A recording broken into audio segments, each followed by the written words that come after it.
झोपाया साला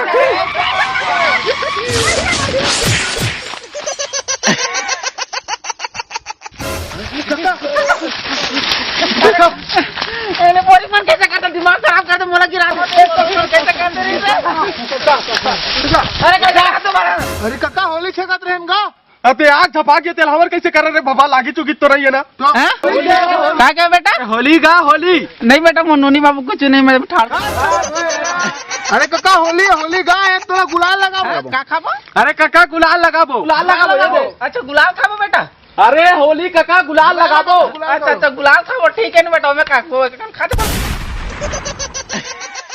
ठीक है बेटा की मसाले बन की रात पर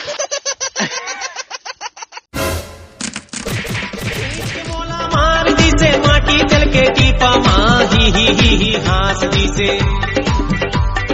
खींच के मोला मार दी से माटी चल के टीपा माही ही काका अरे बाप रे लोग काका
हेलो हैप्पी होली बीड़ू भैया। हैप्पी होली अरे कहाँ बीड़ू भैया घर ले जल्दी निकल लगा होली कर इतना मजा आते है तो जल्दी अरे नहीं रे जल्दी। बाबा पुन नहीं आएगा रे बाबा पुन को रंग गुलाल से बिल्कुल नफरत है रे भाई अपन को क्या बोलते हैं नया नया शर्ट पहना है रे बाबा पुन नहीं आएगा पूरा शर्ट वर्ट गंदा हो जाएगा तो फिर क्या करेगा पुन बता तेरे को ना कुर्ता पहना तो पुराना पहन का लगा।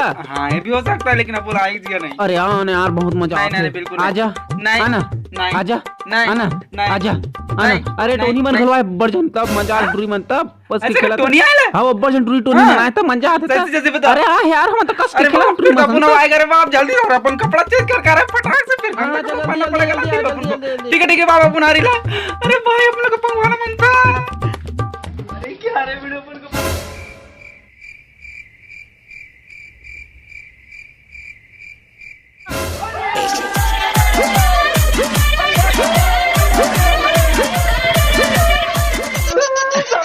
चोट बोल के पंखा अपन को टोनी के नाम से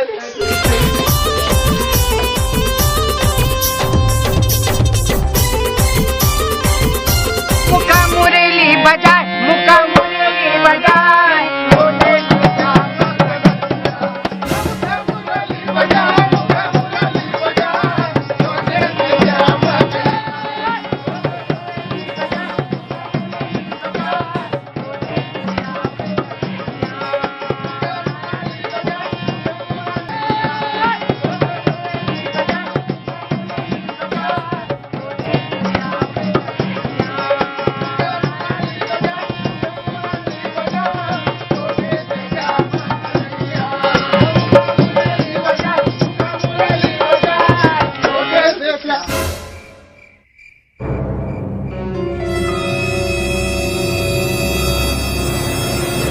मुखा मुरली बजाए मुखा मुरली बजाए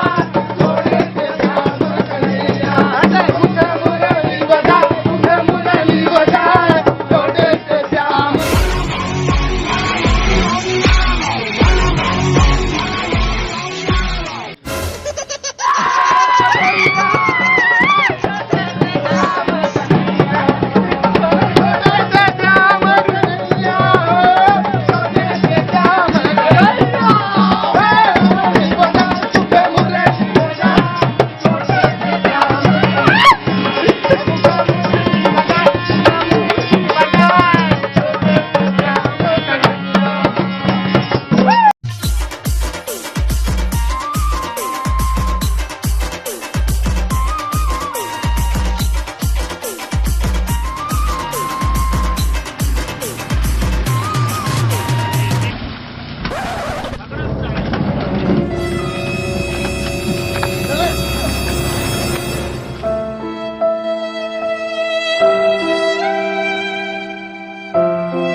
संगवारी हो हमारे होली के वीडियो कैसा लगी तेला बिल्कुल बताओ और आप सबको जानला आपके पूरा परिवार ला होली के गाड़ा गाड़ा बधाई। संगवारी हो अगर हमारे होली वीडियो अच्छा लगे तो लाइक करूँ, कमेंट करूँ और हमारे चैनल सब्सक्राइब करूँ और जन भुलाऊ। और वहाँ संगवारी हो बहुत मेहनत में वीडियो बना हम वीडियो ला शेयर जरूर करूँ। और आप सबको चला हम सबके तरफ से होली त्योहार के गाड़ा गाड़ा बधाई। जय जवान जय छत्तीसगढ़। पूरी वाले बहुत